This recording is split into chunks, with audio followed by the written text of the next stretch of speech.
A very warm welcome. You're watching the 12 p.m. newscast with me, Akanksha Swaroop. We dive into this newscast with some breaking inputs coming in from Karnataka. Another instance of VVIP Netagiri exposed as the former Karnataka Minister K.J. George's son has blatantly flouted all norms, driving through a wildlife sanctuary to reach his farmhouse. The very same route, in fact, the whole forest area is banned for local farmers, but the Neta's son allegedly took his SUV and other vehicles through this area. For more details, let's quickly go across to our correspondent Harish Upadhyay, who's currently live with us. Harish, this entire act happens to be a blatant violation of wildlife norms. Absolutely, it's blatant violation of wildlife norms. Remember, the Wildlife Protection Act makes it very clear that no private individual or vehicle can pass through any wildlife sanctuary. This is the Nugu Wildlife Sanctuary. It's a fragile and sensitive zone. It's also part of the Bandipur National Park, which is a crucial tiger reserve as well.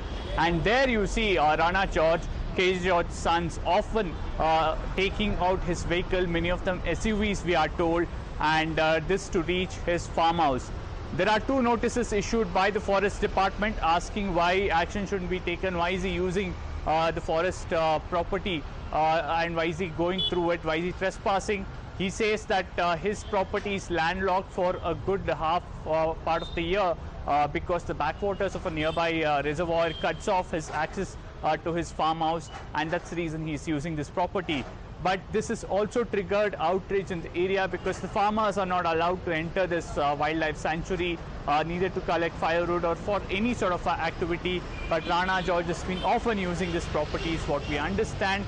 Also remember, his argument that his farmhouse is landlocked and he has to crisscross the Nugu Wildlife Sanctuary doesn't hold water for a simple reason that he bought this property in 2011. And by then this was already declared as a wildlife sanctuary. It was declared as far as back as 1972. So a good 40 years after that, he's bought this property in 2011, knowing very well that it's a landlocked property for majority of the year. Harish, I'm going to request you to stay with us because I'm also joined in by Joseph Hoover, who is an environmentalist and is joining me on the phone line right now. Joseph, how do you see this entire move? Of course, it is a blatant violation of the existing wildlife norms. And why should there be different rules for the VVIPs and their sons and different rules for the villagers? That's exactly what people have been asking, because I keep going around these parks, talking to people locally and all the stuff. My only concern now is that people around that belt have had a lot of man-animal conflicts, with tigers straying into their farmlands or elephants coming and destroying the crops. So those guys, when I met them to tell them that we need to be worried about saving our wildlife, they said, first of all, why should there be different rules for the rich and the poor? We are not allowed to go and recover our lost cattle or sheep or goat, but others can go into the forest. This is the animosity which is built up. See, where I've written to Rana George requesting him to give back the land. He should move out of that place because he's on the edge of the Nugu Wildlife Sanctuary, which is part of the Bandipur Tiger Reserve. And then he's also on the embankment of the Nugu Dam, the reservoir there. So there's a violation on both sides. Eco-sensitive zone violations have happened. So it will be wise for him as being a former member of the State Board Wildlife. Exactly. This is what makes the matter even more complex, considering that Rana George was appointed as part of the State Wildlife Board during the Siddaramaiah regime. This is something that should be highlighted. And what is his responsibility?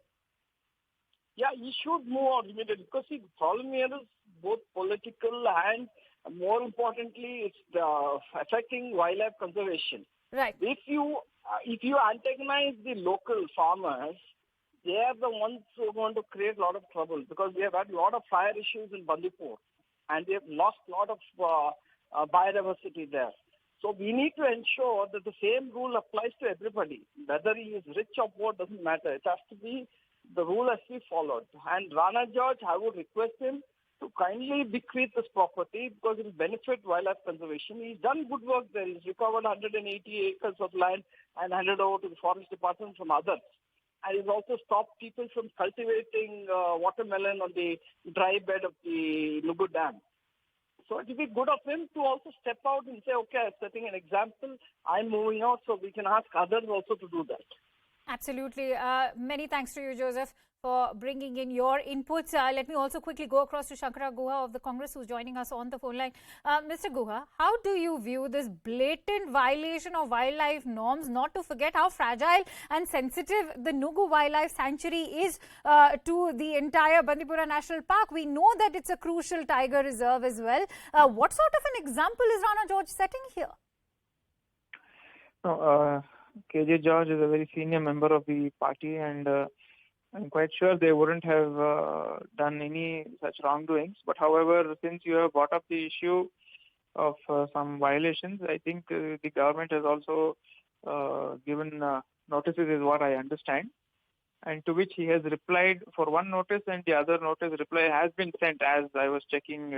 Absolutely. What explains this nonchalant attitude? There were 2 notices sent and only one response has been sent so far. No, the other response to the other has been sent. Probably they haven't received it, is what I was told. That's a very clever argument you're giving me. How come they've not received the second response? Having said that, even the first response was not convincing enough. No, that whether it was convincing or not convincing, that the authorities will decide. And if it is not convincing, if he has the question is very anything, basic, Shankara. Allow me to complete. Why was he driving through such a fragile and sensitive area? Allow me to complete. He has been issued notices. He has given answers to the notices. If something is wrong, let them take action. As simple as that is. All right. Many thanks to you, Sankara Guha, for putting that into perspective for us. Let's see what action is taken so far.